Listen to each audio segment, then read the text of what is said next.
हरे कृष्णा। प्रस्तुत अमृत बिंदु परम पूज्य राधानाथ स्वामी महाराज द्वारा दिए गए प्रवचन का कथांश स्वरूप है, जिसका शीर्षक है हमें भक्तों को अपनी भौतिक धारणाओं के अनुसार नहीं आंकना चाहिए। एक बार श्री जगन्नाथपुरी धाम में ओड़न षष्ठी उत्सव मनाया जा रहा था।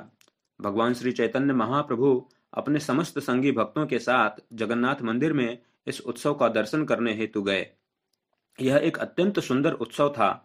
भगवान को सैकड़ों प्रकार के रंग बिरंगे वस्त्र अर्पित किए जा रहे थे, यथा लाल, पीले, नीले, हरे इत्यादि। भगवान को नाना प्रकार के रंग बिरंगे सुगंधित पुष्प अर्पित किए जा रहे थे। फूलों से बने हुए कंगन, फूलों से बने हुए मुकुट, जो इस बात के द्योतक थे कि अब शीतकाल का प्रारंभ हो गया है। अतः उन्होंने भगवान जगन्नाथ को मांड लगे हुए सुंदर वस्त्र अर्पित किए। उत्सव के उपरांत सैकड़ों सैकड़ों प्रकार के स्वादिष्ट व्यंजन भगवान को भोग स्वरूप अर्पित किए गए।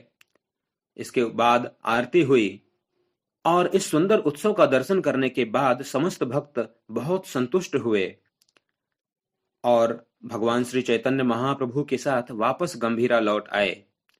भगवान श्री चैतन्य महाप्रभु ने भक्तों से कहा, अब आप सभी अपने अपने निवास स्थान पर वापस चले जाएं। प्रातःकाल हम लोग फिर जगन्नाथ मंदिर में मिलेंगे। अतः सभी भक्त अपने अपने निवास स्थान पर चले गए, परंतु पुंडरीक विद्यानिधि और स्वरूप दामोदर गोस्वामी वहां रुक गए। पुंडरीक विद्यानिधि ने अपने हृदय की बात स्वरूप दामोदर गोस्वामी से कही। आज यह बहुत सुंदर उत्सव था, परंतु भक्तों ने भगवान जगन्नाथ को मांड लगे हुए वस्त्र बिना धोए क्यों अर्पित किए? क्या यह सभ्य है कि हम नवीन वस्त्र जिसमें मांड लगा है उसे बिना धोए भगवान को अर्पित करें? क्योंकि मांड से वस्त्र दूषित हो जाते हैं। उन्हें इस प्रकार दूषित वस्त्रों को भगवान जगन्नाथ को अर्पित नहीं करना चाहिए था। उन्होंने ऐसा क्यों किया? स्वरूप दामोदर गोस्वामी ने कहा, जब भगवान श्री चैतन्य महाप्रभु इसे स्वीकार कर रहे हैं तो हमें इसकी आलोचना नहीं करनी चाहिए। हमें इस उत्सव में गलतियां नहीं निकालनी चाहिए। यह बहुत सुंदर उत्सव है और यह उत्सव इसी प्रकार सदियों से मनाया जा रहा है। पुंडरीक विद्यानिधि ने उत्तर में कहा, भगवान जगन्नाथ कुछ भी करने में समर्थ हैं। वे समस्त नियम तथा नियामक सिद्धांतों से परे हैं, परंतु उनके भक्तों को ऐसा नहीं करना चाहिए। उन्हें सब कुछ शास्त्रोचित तरीके से करना चाहिए। अगर आप मांड लगे हुए वस्त्रों को छू भी देते हैं तो आप दूषित हो जाते हैं और तुरंत आपको अपने हाथों को धो लेना चाहिए। परंतु उन्होंने इस प्रकार मांड लगे हुए वस्त्रों को हमारे महाराज के मस्तक पर रख दिया। उन्होंने इस प्रकार दूषित वस्त्रों को भगवान जगन्नाथ को क्यों अर्पित किया? स्वरूप दामोदर गोस्वामी ने कहा कि यह उत्सव भगवान जगन्नाथ को बहुत आनंद प्रदान करता है और वे सभी नियम तथा नियामक सिद्धांतों से परे हैं। हमें इसे स्वीकार कर लेना चाहिए। पुंडरीक विद्यानिधि ने कहा, हाँ हाँ, यह बहुत सुंदर सुंदर उत्सव था। और इस प्रकार वे विश्राम करने के लिए चले गए। स्वप्न में उन्होंने देखा कि भगवान बलराम और जगन्नाथ जी बहुत क्रोधित भाव से उनकी ओर आ रहे हैं और वे दोनों पुंडरीक विद्यानिधि के चेहरे पर थप्पड़ लगाने लगे। वस्तुतः वे बार बार थप्पड़ से पीटने लगे पुंडरीक विद्यानिधि को। पुंडरीक विद्यानिधि क्रंदन करते हुए पुकारने लगे, हे प्रभु, हे भगवान, मुझे क्षमा करें, मैं क्षमा प्रार्थी हूं। मैंने ऐसा कौन सा अपराध कर दिया आपके चरणों में भगवान कि आप मुझे इस प्रकार पीट रहे हैं? कृपया मुझ पर दया करें, मुझ पर दया करें प्रभु। लेकिन भगवान जगन्नाथ और बलदेव उन्हें पीटते रहे और उन दोनों ने अपने हाथों में अंगूठियां भी पहन रखी थीं। भगवान जगन्नाथ ने कहा, तुम्हारे अपराधों की कोई सीमा नहीं है। तुम इस शहर में आए हो, इस पुरी धाम में आए हो, लेकिन तुम अपने आध्यात्मिक जीवन का नाश कर रहे हो नाना प्रकार के अपराध करके। उचित यह होगा कि तुम इस स्थान को छोड़कर वापस चले जाओ। तुमने मेरे इस सुंदर उत्सव को पसंद नहीं किया। तुम मुझे परम पुरुषोत्तम भगवान के रूप में पूजा करते हो, लेकिन मेरे सेवकों का, मेरे भक्तों का निंदा करते हो। पुंडरीक विद्यानिधि क्रंदन करने लगे और प्रेम पूर्वक भगवान से क्षमा याचना करने लगे। और भगवान जगन्नाथ और बलराम जी ने उनसे कहा कि हम अवश्य तुम्हें क्षमादान देंगे। पुंडरीक विद्यानिधि ने भगवान से कहा कि आप बहुत दयालु हैं प्रभु, बहुत कृपालु हैं कि आप मुझे दंडित करने के लिए, मेरे अपराधों के लिए मुझे दंडित करने के लिए यहाँ आए। यह आपका आपके भक्तों के प्रति प्रेम का परिचायक है। जब आप अपने भक्तों को दंडित करते हैं तब यह आपकी अचिंत कृपा का प्रदर्शन होता है। तब बलराम जी और जगन्नाथ जी मुस्कुराए और वहां से वापस मंदिर की ओर चले गए।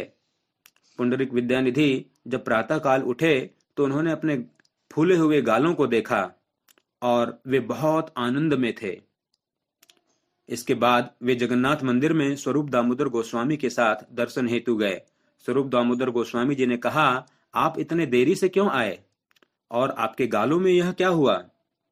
पुंडरीक विद्यानिधि ने कहा कि भगवान जगन्नाथ ने मेरी आलोचना को पसंद नहीं किया जो मैंने उनके भक्तों के प्रति कल की थी कि भक्तों ने क्यों मांड लगे हुए वस्त्रों को भगवान जगन्नाथ को अर्पित किया।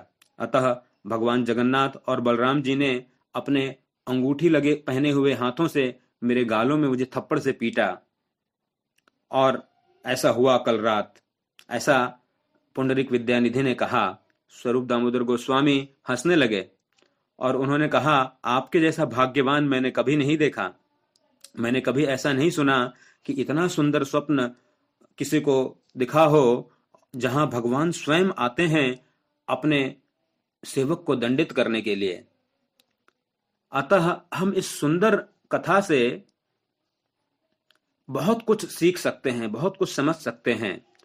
एक यह है कि हमें भक्तों को अपनी भौतिक धारणाओं के अनुसार नहीं आंकना चाहिए, क्योंकि कभी कभी भक्त जैसा हम चाहते हैं और जैसा हमें उचित लगता है, हो सकता है वैसा नहीं कर रहे हों, और हम उन्हें निर्देश भी दे सकते हैं या देते हैं कि क्या वास्तविक तरीका है इस कार्य को करने का।